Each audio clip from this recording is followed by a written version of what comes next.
잠깐 질문 하나 할게. 너 지금 살고 있는 아파트나 오피스텔 관리비 얼마 내고 있어? 그리고 그 돈이 정확히 어디에 쓰이는지 알아?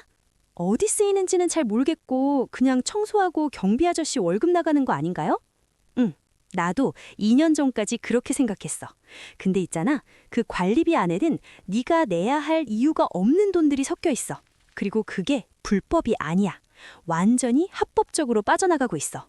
오늘 나 진짜 불편한 얘기할 거야. 관리소장, 용역업체, 그리고 그 구조를 모른 채 매달 꼬박꼬박 내고 있는 우리 얘기. 17분이면 충분해. 이 영상 끝까지 보면 다음 달 고지서부터 완전히 다르게 읽히게 될 거야. 안녕, 내 이름은 소라야.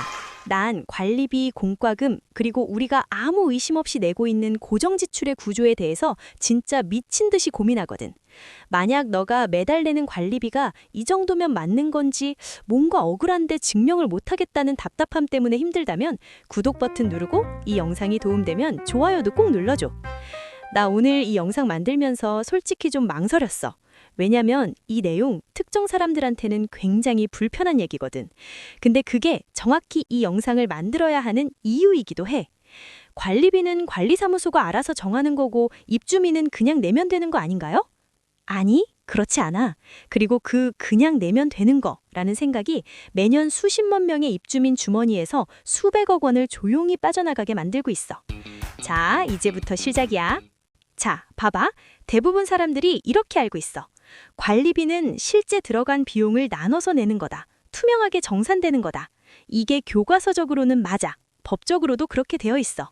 근데 현실은 달라. 사람들이 진짜 모르는 게 뭐냐면 관리비 구조에는 합법이지만 입주민이 절대 유리하지 않은 회색지대가 존재해.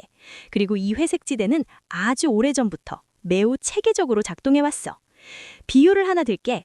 식당에서 밥을 먹는데 사장이 식재료 업체 사장이기도 해. 식재료 가격을 올려도 가게 장부상으로는 다 원가야. 손님 입장에서는 비싸게 먹은 건지 알 수가 없어. 관리비도 정확히 이 구조야. 그 메커니즘, 지금부터 하나씩 뜯어볼게. 용역업체 돌려막기 수수료 구조. 아파트 관리에는 다양한 용역이 들어가 엘리베이터 유지보수, 소독, 청소, 경비, 조경. 이 업체들 누가 선정해? 관리소장이 선정해. 또는 관리소장의 추천으로 입주자 대표회의가 승인해. 자, 여기서부터 재밌어지는데 일부 관리소장들은 특정 업체와 오래된 관계를 유지해. 그 관계 안에서 뭔가가 오가는 거야. 김품, 식사, 혹은 나중에 그 업체 취업 약속. 이게 불법이냐고? 증명이 안 되면 불법이 아니야. 국토교통부 실태조사 2022년에 따르면 공동주택 관리 비리 의심 사례 중 용역업체 유착이 전체의 38%로 1위였어. 근데 실제 처벌로 이어진 건 그중 9%도 안 됐어. 왜 그럴까? 입주민이 모르니까, 비교할 기준이 없으니까, 그리고 대부분 설마 그럴까라고 생각하니까. 실제 사례 하나 얘기할게. 경기도의 한 아파트 단지. 엘리베이터 유지보수 계약을 동일 업체와 11년째 유지하고 있었어. 계약 금액은 매년 인상.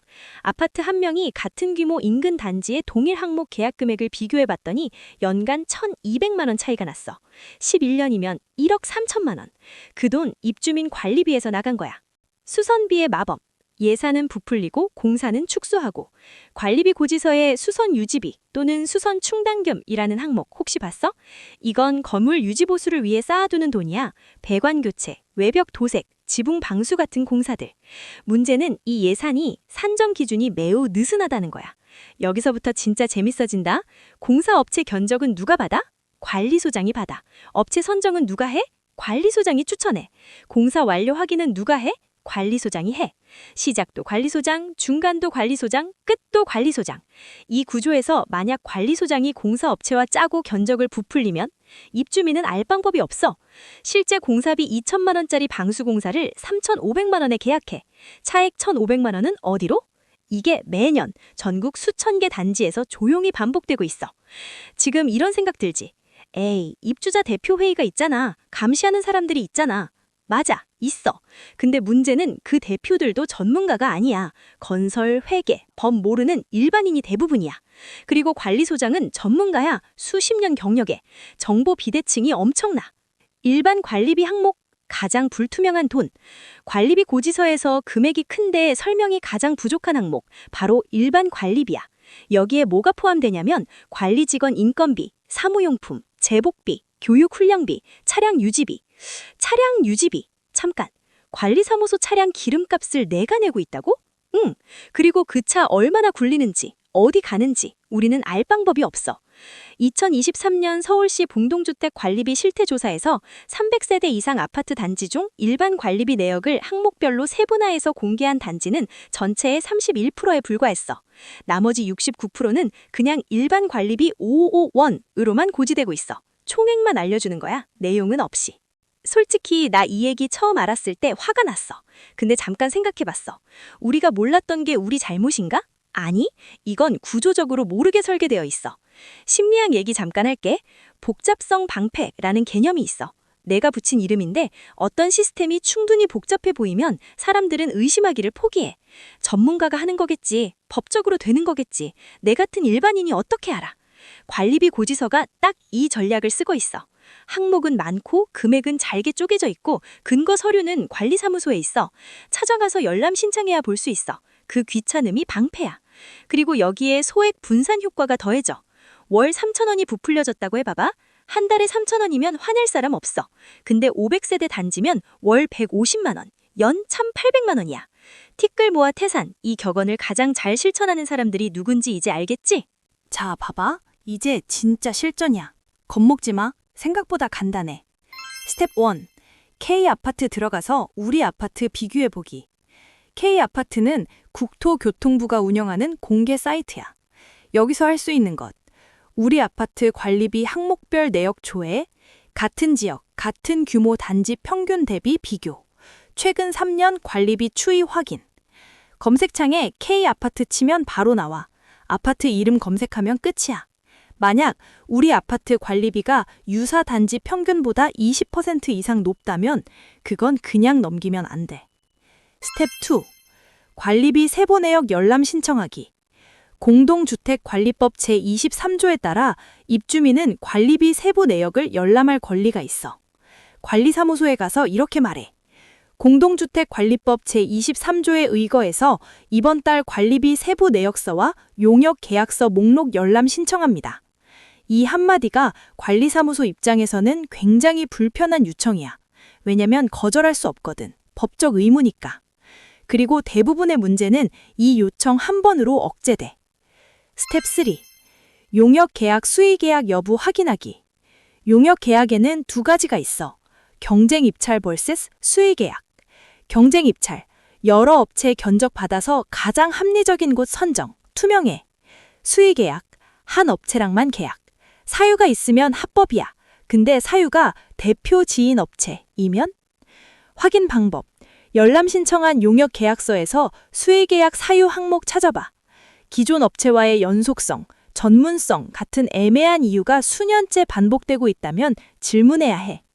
스텝 4. 입주자 대표회의 회의록 열람. 입주자 대표회의 회의록 알고 있었어? 이것도 열람 가능해. 어떤 용역업체를 어떤 이유로 선정했는지, 반대 의견은 없었는지, 예산 승인 과정이 어떻게 됐는지 다 기록되어 있어야 해.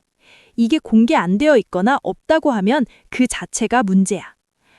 나 이 주제 파면서 진짜 흥미로운 걸 발견했어. 관리비 비리가 많이 터지는 단지의 공통점이 뭔지 알아? 입주민의 평균 연령이 높거나 맞벌이 가구 비율이 높은 곳이야. 왜냐고? 바빠서 못 보거나 귀찮아서 안 따지거나 그게 전부야. 반대로 관리비 비리가 거의 없는 단지 공통점은 귀찮은 입주민 한 명이 있어. 매달 고지서 꼼꼼히 보고 K아파트에서 비교하고 회의록 열람 신청하는 사람 딱 한 명.